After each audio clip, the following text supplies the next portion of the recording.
Imagine for a moment we're all fish living downstream of a major dam on the Murray River, and right next door is a dried out old floodplain we used to use during breeding season, but can't access anymore due to river regulation. All of a sudden, a tidal wave of water comes rushing down the river. Half of us get pushed a little further downstream, while the other half get pushed out onto the old floodplain. Those of us that got pushed downstream really have nothing to worry about. Any bad conditions we experience, we can move away from and come back later when things are better. But for those of us that got stuck on the old floodplain, things are about to change. After a couple of hours, the water starts to get a bit murky and stale, but that's okay, we can deal with that. Several hours later, it starts getting harder to breathe. Millions of microorganisms have begun to strip the water of precious oxygen.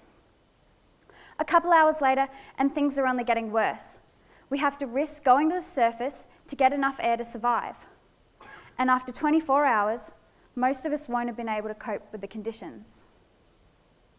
This is an example of how a fish in the Murray might experience hypoxia. And I want to draw your attention to it because it's one of the main problems facing our native species in the river today. Water is classified as hypoxic when the level of oxygen drops below a level that can sustain most life.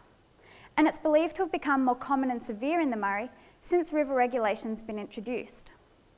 But how can we know if that's actually the case when we've only been measuring the changes in the level of oxygen in the river for a really short time? Well, in order to do this, we can use the ear bones found in the heads of fish. They're unique in the way that they record material on a daily basis in growth rings, similarly to the growth rings found in trees. As you can see here, the core represents the birth of the fish, and the edge represents the death of the fish. Elements get locked in these rings and can tell us about changes in the environment over time.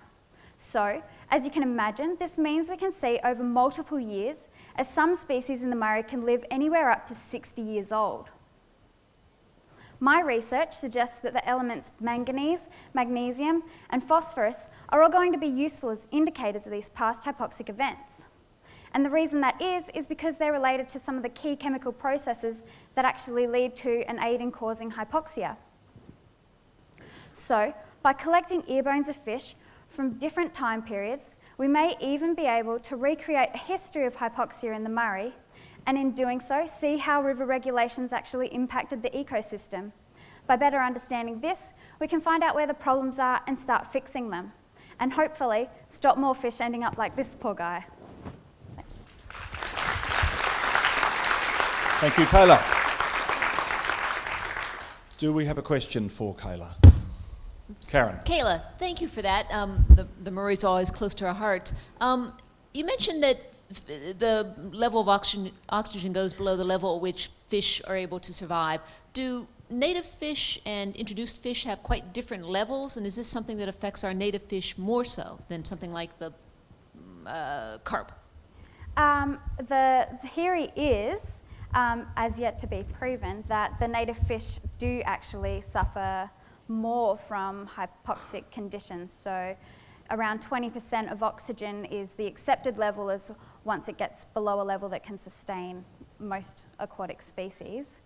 But in the Murray, it's believed that some of our native species could actually start to be really stressed out at about 40%, whereas carp could probably go as low as 10. So, yeah. So, yeah.